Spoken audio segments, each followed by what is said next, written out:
Je suis un très grand fan du travail de Florent Bernard dit Flaubert. Florent Bernard est un auteur-réalisateur principalement connu pour tout son travail disponible sur internet. Il a entre autres fait partie du collectif Suricat, a travaillé sur de nombreuses vidéos pour le Studio Bagel et pour le Golden Moustache, a été co-auteur sur plusieurs séries telles que Bloqué, et aujourd'hui il anime l'un des podcasts humoristiques français les plus populaires, le Floodcast. Depuis 2013, il est très certainement l'auteur sur internet dont j'attends chaque projet avec impatience. Et je dis depuis 2013 car c'est à cette date qu'il a écrit et réalisé le sketch avec lequel j'ai découvert son univers, le syndrome post-rupture.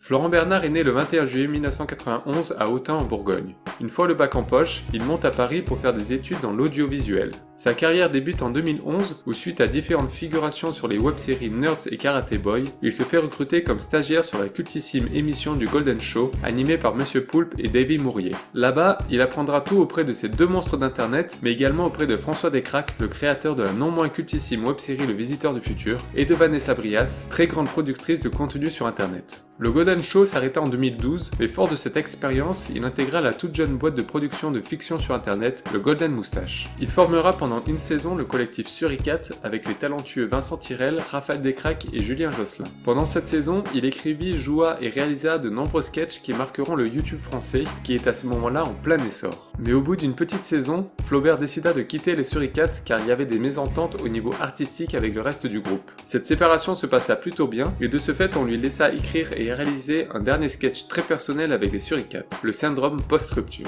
Le syndrome post-rupture est donc un court-métrage de 2 minutes sorti sur YouTube le 10 juillet 2013. Il raconte, pour faire simple, le mal-être d'un jeune homme qui n'arrive pas à tourner la page depuis la rupture avec son ex. Avant d'aller plus loin dans cette chronique, on va faire quelque chose d'un peu particulier. Vu que le sketch ne dure que 2 minutes, je vous invite à mettre ma chronique en pause et de cliquer sur le lien de la vidéo que je vous ai mis en description. Vous allez la voir et vous revenez voir la fin de ma chronique après. Comme ça, vous saurez exactement de quoi je parle. Ok, on fait comme ça? Je vous attends là, moi. Je vais faire un petit tour sur Insta en attendant.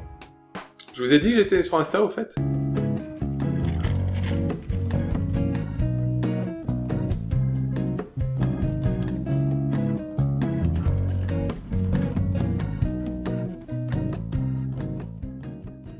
C'est bon, vous avez vu la vidéo? Bon du coup, pourquoi tant d'enthousiasme pour cette vidéo? Tout simplement car lorsque ce sketch est sorti, c'était la première fois que je voyais sur YouTube une vidéo a priori dite humoristique avec autant de mélancolie. Pour rappel, en 2012-2013, la fiction sur le YouTube français était en plein essor, mais tous les sketchs des deux gros mastodontes de l'époque, à savoir Studio Bagel et Golden Moustache, faisaient des sketchs où il fallait qu'il y ait de la blague toutes les 10 secondes. Et là, on nous offre un sketch doux amer où l'humour passe très clairement au second plan. Et j'ai le souvenir que lorsque j'ai vu ce sketch, je me suis pris une claque alors que je ne m'y attendais pas du tout. Je m'attendais à voir une vidéo drôle, typique de cette époque, à base de références pop culture et de blagues pipi caca, qui me faisait également beaucoup rire, je dois l'avouer. Mais je ne m'attendais pas à voir un court-métrage qui se rapproche finalement plus d'une comédie romantique ou même d'une comédie dramatique. En plus de cette surprise, il faut noter que ce court-métrage fait magnifiquement bien le job. Il est simple mais extrêmement efficace et original. Et en plus de ça, le casting fait partie de ce qui se faisait et se fait encore aujourd'hui de mieux sur internet, avec Julien Josselin, Éléonore Coste, le fabuleux Vincent Tirel et Léa Camilleri. Mais finalement, avec le recul, je pense que ce sketch m'a autant marqué car c'est le premier véritable court-métrage de Florent Bernard que j'ai vu dans ma vie. Et on y retrouve déjà tout ce qui fera son univers par la suite. Dès l'instant où j'ai vu ce sketch, je me suis senti très proche de l'univers de Florent Bernard et des émotions qu'il a essayé de transmettre. Et ces émotions se retrouveront dans la majorité de ses futures vidéos. Le thème numéro 1 que l'on retrouvera dans le travail de Florent Bernard et que l'on retrouve déjà dans le syndrome post-rupture, c'est la nostalgie. Ce thème lui tient à cœur comme il l'évoque dans de nombreuses interviews et reviendra tout au long de sa carrière, notamment dans la magnifique vidéo H moyen et surtout avec le formidable court-métrage Flashback Museum. Et évidemment ce thème universel me touche particulièrement. Ensuite, pour cette vidéo comme pour ses futures, Florent Bernard part d'un synopsis très personnel. Comme il explique dans le podcast de Nouvelle École qui lui est consacré, il arrive plus facilement à écrire en prenant comme point de départ une situation qu'il a connue. Et forcément cette sincérité se ressent dans le travail final, et cela fait partie des qualités qui me plaît beaucoup dans son travail.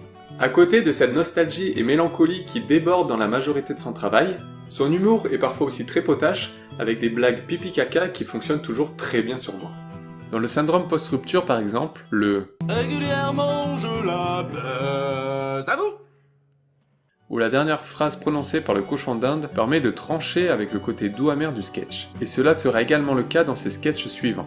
Le seul thème qui revient régulièrement dans son travail et que l'on ne retrouve pas dans le syndrome post-rupture, c'est la relation père-fils. Ce thème est très important pour Flaubert et il se retrouve surtout dans son court-métrage que je vous recommande également, Le Bureau des rêves. Mais dans le syndrome post-rupture, ce thème manque à l'appel. Bon voilà, vous aurez compris que j'apprécie beaucoup le travail de Florent Bernard. Je me suis longtemps posé la question de pourquoi j'aimais autant son travail et pourquoi cela me touchait autant. Et finalement, je me suis aperçu que cela est surtout dû au fait que l'on partage les mêmes références cinématographiques. Quand on lui demande de citer les films qui l'influencent ou tout du moins qu'il apprécie, de nombreux films que je kiffe sont évoqués par Florent Bernard. Il cite notamment les films de Zach Braff comme Garden State et I Wish I Was Here. Ces deux films sont des perles. De même que les films de Kevin Smith. D'ailleurs, je fais une petite parenthèse, mais on retrouve beaucoup les influences de Kevin Smith dans les vidéos Simba et Barbecue qui sont écrites et réalisées par Florent Bernard et que je vous invite également à aller regarder. Le côté simple discussion entre deux personnes pendant 3 minutes dont le sujet principal est le sexe fait beaucoup référence au travail de Kevin Smith. Et ces deux sketchs sont deux merveilles d'écriture et de comédie. Et cet aspect-là aussi de son travail me plaît beaucoup. Mais surtout, le film qui l'influence et qui l'a marqué, qu'il cite en premier dans toutes ses interviews, est Le premier jour du reste de ta vie de Rémy Besançon et tous les films en général de ce réalisateur. Et c'est quand j'entends ça que je comprends pourquoi son travail me touche autant. Car je kiffe également énormément les films de Rémy Besançon. Notamment Le premier jour du reste de ta vie qui est un chef-d'œuvre, mais également Nos futurs que je trouve formidable.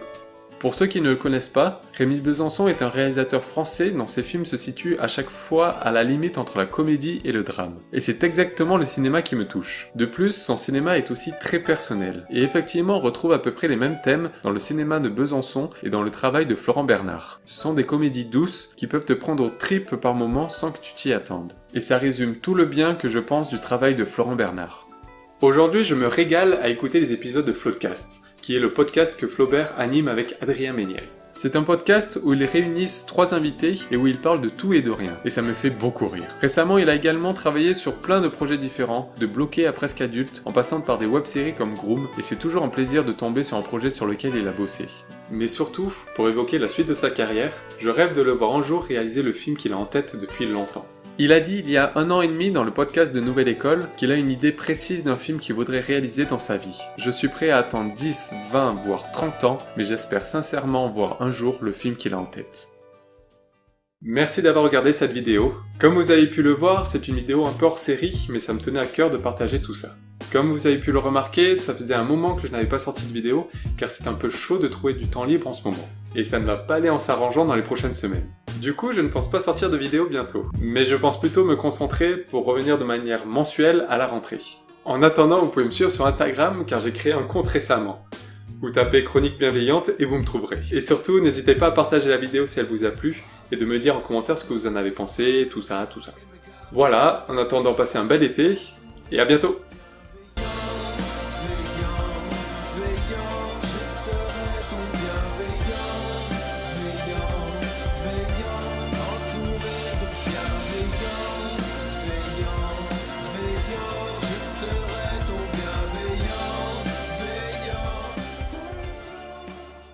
En attendant, vous pouvez me suivre sur Instagram.